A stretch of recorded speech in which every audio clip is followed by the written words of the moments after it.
Alright, folks, gather round.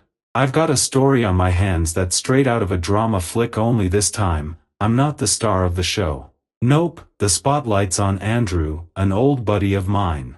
Just the other day, he found himself in a mess so deep, he's basically stuck choosing between therapy or joining a monastery. No joke. So buckle up. Now, Andrew, he's the kind of guy who's all heart. Lived and breathed for his Natalie. And she, well, she's something else. The kind of woman who lights up a room without even trying, stunning, sharp, always with that sparkle in her eye. From the outside looking in, everything in their world seemed picture perfect. Cozy home, warm dinners, homemade pies, family moments. You name it.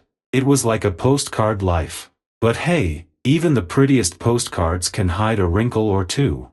Anyway, this all went down right before her birthday. You know the drill, picking out flowers, grabbing her go-to cake, planning something sweet and simple for the big day. But then, out of nowhere, boom, lightning bolt. Olivia, one of Natalie's girlfriends, sends Andrew a photo. And it's not just any photo. It's Natalie, with some guy. And not just awkwardly posing together at a party, no. This shot looks like it came straight off the front of a steamy romance novel. At first, Andrew figured it had to be some mix-up. A prank, maybe. But then that gut feeling kicked in and started gnawing at him. Olivia didn't spill much either, just dropped a cryptic message. "There's something you should probably know." Well, that was enough to set him off. He says, "That's it, I'm going to Natalie's office. She's supposed to be in a meeting anyway. Let's see what's really going on." So he shows up. Natalie's office is all sleek glass, modern, transparent, stylish. But the door? Locked. At first, he shrugs it off and gives it a knock. Nothing. Tries again. Still dead silence. Then, faint voices filter through the glass, all muffled and weird. Something just felt off. So he picks up his phone and dials her. "Hey, Natalie, where you at?" And cool as ever, she says, "Oh, I'm in a meeting," only it's not Natalie answering. It's Mila. "I'm at work," she says, just like that, calm and casual, as if everything's business as usual. But Andrew's watching, eyes glued to that glass office. And the weird part?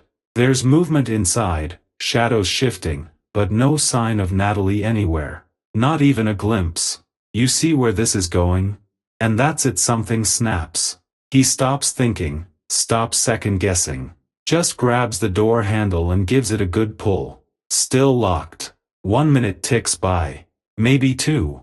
Then suddenly click. The door swings open fast, and out rushes some guy. Hair all messed up, fixing it as he walks, shirt collar twisted like he'd just rolled off a couch. Right behind him, Natalie stumbles out, red-faced like she'd spent too long in the sun, flailing her arms and blurting, "It's not what you think." But Andrew? He just stands there, staring, not saying a word. Because yeah, it is exactly what he thinks. And Natalie? Oh, she starts spinning stories in a panic. Says he doesn't understand, that it just sort of happened, that it's no big deal, that she and her coworker got a little carried away. Nothing serious, she insists. Just a slip-up. But Andrew's not hearing it anymore.